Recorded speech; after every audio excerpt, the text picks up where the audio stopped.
The stories of the oppressed of our ummah for over a decade through the use of creative art forms, film, poetry, spoken word. It gives me great pleasure to welcome our dear brother Kamal. Takbir! Takbir! Takbir! We stand here today to mark 2 years of genocide and to recall the martyrs of Gaza. We stand here today to remember 6-year-old Hind Rajab, 355 bullets. Shame! Shame! We stand here today remembering Sidra Hassouna, a 7-year-old girl who stood on an... And we remember the hundreds of journalists who have been killed. We remember the family of Wael al-Dahduh, who had his wife killed, his son killed, his grandchildren killed. For what crime? For speaking the truth. And we remember Anas al-Sharif, the renowned journalist from Gaza, again killed. For what crime? Telling the truth. Oh journalists, oh media who gather here today, hopeful of catching a soundbite, learn from the journalists of Gaza. Learn from not to warp the truth, not to enable a genocide, but to tell the truth. And the poem I have written is dedicated to all those who have spent the last 2 years shying away from the genocide in Gaza. Pay me attentive ear. For 2 years you watched us die, refusing to move. We begged for a ceasefire, yet you continued to refuse. We screamed genocide, yet you said you needed more proof. So they told you themselves it's exactly what they're trying to do.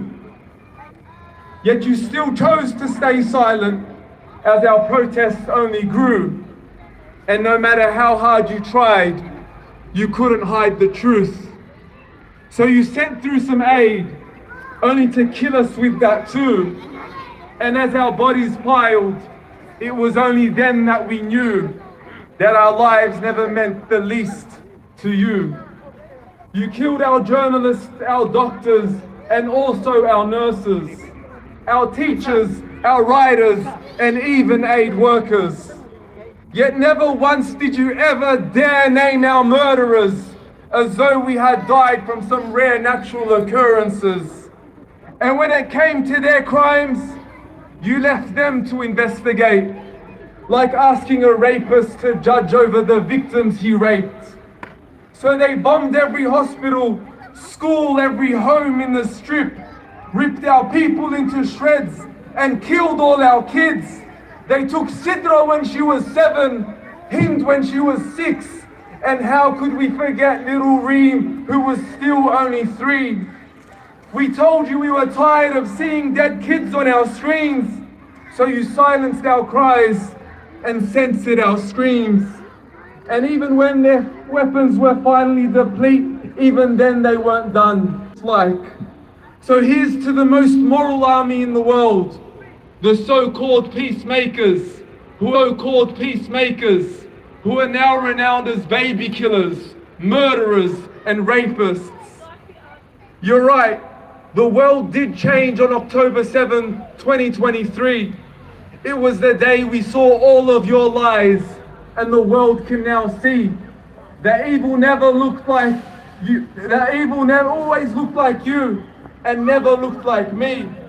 And we'll keep exposing all of your lies until Palestine is free. Allahu Akbar! Allahu Akbar! I stand here today as a friend of Abu Bakr Rafiq, and I reiterate the call to bring them home! Bring them home! Bring them home! Bring them home! Bring them home! Bring them home! them home. Bring them home. Bring them home. Bring them home. Bring them home. Bring them home. Jazakallah khair. Dear Brother Kamal, before we resume, I just ask our sisters on the side, if it is possible, and unless you're, there for a physical reason or a medical reason, please do try and join the main crowd. There are some very important items coming up and talks which we would love to have people as concentrated as possible. We want to send as unified a message as possible. If we can, sisters, please, without making your lives difficult, inshallah. Brothers and sisters, I next invite our dear brother Moody Danawi to address us today. Moody is a very well-known speaker in our community who speaks on a range of topics to do with the spirituality of the heart, of the mind, of the physical body, and he uniquely brings these together. And since this genocide, he has been a principled, consistent, wonderful voice, uplifting our youth and putting the love of Palestine and this ummah at the core of their heart. It gives me great pleasure to invite Brother Moody to address us tonight. بالروح بالدم نفديك يا أقصى. بالروح بالدم نفديك يا أقصى. بالروح بالدم نفديك يا غزة. بالروح بالدم نفديك يا غزة.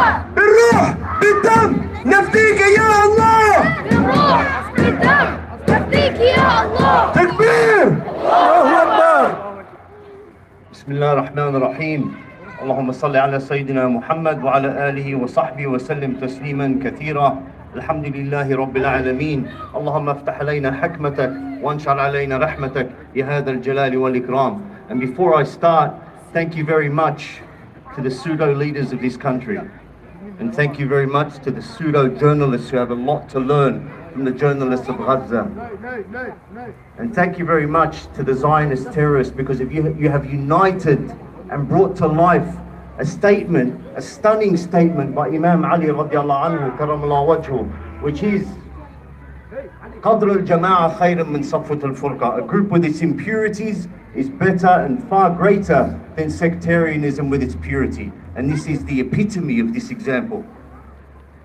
I'm not one to normally read, but I don't want to leave anything out. They were not soldiers. They were doctors, journalists, faith leaders, ordinary people carrying food, medical supplies and hope to the besieged people in Gaza. And yet, in international waters, the Israeli occupation forces stormed their vessels, kidnapped them at gunpoint, dragged them into detention like criminals, and then called it self-defense when it was state piracy. And what has our government done? What has our pseudo-government done? Nothing. Not a word from Canberra. Not a single condemnation. When Australians were kidnapped by what our country may call a foreign military, and our pseudo-leaders say nothing. That silence is not diplomacy, that silence is complicity. Under the United Nations Convention on the Law of the Sea, no state may exercise force in international waters. Under the 4th Geneva Convention, no state may detain civilians without due process. Under every moral, legal and spiritual code, what happened was unlawful, immoral and unforgivable. Australia preaches about a rules-based order, but when Israel breaks every rule, we stay silent. We sanction others for less, but we reward apartheid and with trade deals and political protection. This hypocrisy has forever stained our national conscience. It tells the world that our values are conditional, our compassion is selective, and our courage is for sale. To the Australian government we say this: you found your voice for Ukraine. You found your voice for every other cause that suits your politics. For those kidnapped, for mercy. For Australians that were detained for what? For doing what you refused to do. They were detained for what you refused to do. The flotilla's mission was simple: to bring aid to the hungry, medicine to the sick, and Israel's response revealed the truth. They fear compassion, not just confrontation. But let them know this: you can sink or seize a ship, but you cannot sink a movement. Takbir! You can try and silence voices, but you will never silence the truth. Takbir! You can detain people, but you cannot detain the ideology of justice. Takbir! Abu Bakr Rafiq was a dear friend of mine, as soft as they get. May Allah subhanahu wa ta'ala protect and preserve him and all the people in Gaza. اللهم انصر المستضعفين في غزة. اللهم احفظ أطفالهم ونساءهم وشيوخهم وجنودهم يا أكرم الأكرمين. وآخر دعوانا الحمد لله رب العالمين. الحمد لله الذي هدانا لهذا وما كنا لنهتدي لولا أن هدانا الله. وصلي وسلم على سيدنا محمد وعلى آله وصحبه وسلم. لا إله إلا الله. لا إله إلا الله. محمد رسول الله. محمد رسول الله. لا إله إلا الله. لا إله إلا الله. محمد رسول الله. محمد رسول الله.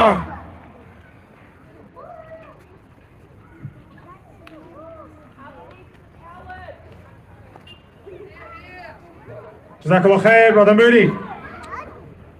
Moody has spoken, Kamal has spoken, Sheikh Ibrahim has spoken about the Sumud flotilla. Why is the Sumud flotilla so close to all of our hearts? Because upon it are 6 ordinary people from Australia, like you and I. 7. One of them is our brother, like you and I. He's attended many a rally like this, like you and I. He has been involved in activism for Palestine, like you and I. A couple of weeks ago, we held a smaller rally here, and at that time, he had sent a message to be sent to his community to put pressure for what may inevitably come. Well, that inevitability came to be. He was apprehended, abducted, held hostage, kidnapped by the occupying entity. Tonight, we have his sister present with us today. And I would like to invite Sister Hajar up to the stage to address us, and she'll be accompanied by a couple of sisters. Now, not to give too much away, but Sister Hajar is a little bit nervous. So we are going to show her, and we are going to make her comfortable, and we are going to remind her how much we love her brother. So I want everyone to repeat after me. It may take a few goes to get it right, but when it does, it will be special. We love Abu Bakr. We love Abu Bakr. We love Abu Bakr. We love Abu Bakr. We love Abu Bakr. We love Abu Bakr. We love Abu Bakr. We love Abu Bakr. We love Abu Bakr. We love Abu Bakr. We love Abu Bakr. Sister Hajar, it is an honor to have you with us here today. Takbir! Allahu Akbar! Allahu Akbar! Allahu Akbar!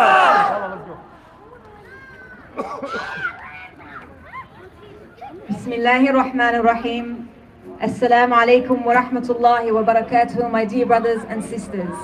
Jazakumullah khair for taking the time out together here today on a very, very important day marking 2 years of genocide.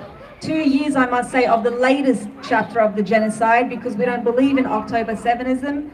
This genocide did not begin 2 years ago, but it began over 70 years ago. Today I am here to speak to you about the Global Sumud Flotilla, to share a few updates about my brother Abu Bakr Rafiq, and to talk to you a little bit about the concept of Sumud. So those who've been following the news, you'll know that many of the Global Sumud Flotilla members were taken through the use of force, violence, through the use of psychological abuse, through the use of emotional abuse, threats, some of them having received sexual violence threats, some of them being beaten, some of them having their shoulders broken. I know that my brother had injuries to his shoulder, to his ribs, and for the first couple of days we couldn't even get in contact with him. They were taken 6 days ago and not a word has been heard till now from the PM or the foreign minister, and I think that's shameful. In contrast, we have our government worried about foreign citizens, Israeli citizens who've been taken hostage, but they care not at all about their own citizens being abducted in international waters for participating in a humanitarian mission. And then having the audacity to lie through their teeth saying that there wasn't a single box of aid in any of those 40 plus boats, even though we ourselves saw many of footage showing all of the baby formula, all of the tin food that was being carried.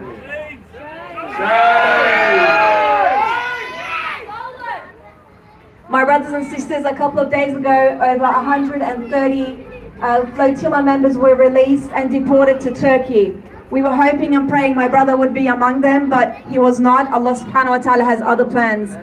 But among those Turkish members who were released, we've heard many reports about Israeli occupation forces and so-called security officers forcing hijabi women to take off their hijabs, and in some cases strip searching a number of them in front of others and humiliating them in ways that we know Israel is known to do. Despite that, not a single flotilla member, despite what they've gone through, makes this about them and their own experience. And I know that if Abu Bakr was here tonight, he would do the same. He would move the spotlight away from himself and concentrate on where it matters more, which is the genocide happening now a few kilometers from where they're being held in Ketziot prison. Yesterday, my brothers and sisters, we received a note that was handwritten, passed on to the embassy consular officer and passed on to us, where Abu Bakr said they are so close to Gaza he can hear the sounds of the fighter jets flying above them. And that tells you, my brothers and sisters, despite being held, they are still worried more about those innocent people who've been held hostage in their own land for 18 years plus. The other day somebody asked me what on earth made Abu Bakr want to join this mission. Somebody who's born and raised here, who's not a Palestinian, who's not an Arab, what makes him and all of these 500 people get on these boats and sail halfway across the world to help a people that they've never met? And I think the answer is very clear. For 2 years, my brothers and sisters, the people of Gaza have inspired the world. They have inspired the world and taught us through action and deed the meaning of Samud, the meaning of steadfastness, the meaning of resilience, and the meaning of gratitude despite being tested through every kind of test imaginable, through the loss of their homes, their wealth, their lives, their dignity. But my brothers and sisters, they stand strong and they teach us one thing that the Zionists absolutely hate, which is that no matter what happens to them, they will never take on the attributes of the oppressors. Takbir! Allahu Akbar! And this is what inspired Abu Bakr, and I'm sure it is what inspired the 500 others who took part in this flotilla, as I'm sure it's what inspired the 26,000 people who applied to join this mission. My brothers and sisters, when I used to study the seerah, there was one hadith that would always make me ponder, where it was said that the Prophet ﷺ was seen to smile more than anybody else. And I used to wonder, how can a man with the weight and burden that the Prophet had, how can he smile as often as he did? He lost every child except for Fatima in his lifetime, losing his wife, his parents, his protectors, and yet he was a man who was known to smile. But Gaza made me understand.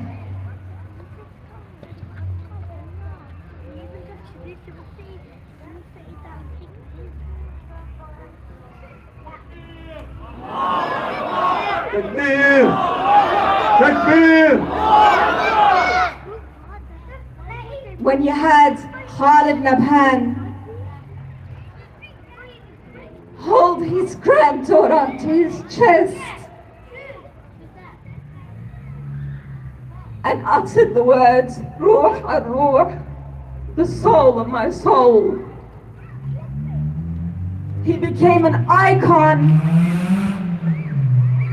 of what it means to embody Samud, what it means to embody gratitude despite the trials and tests of life.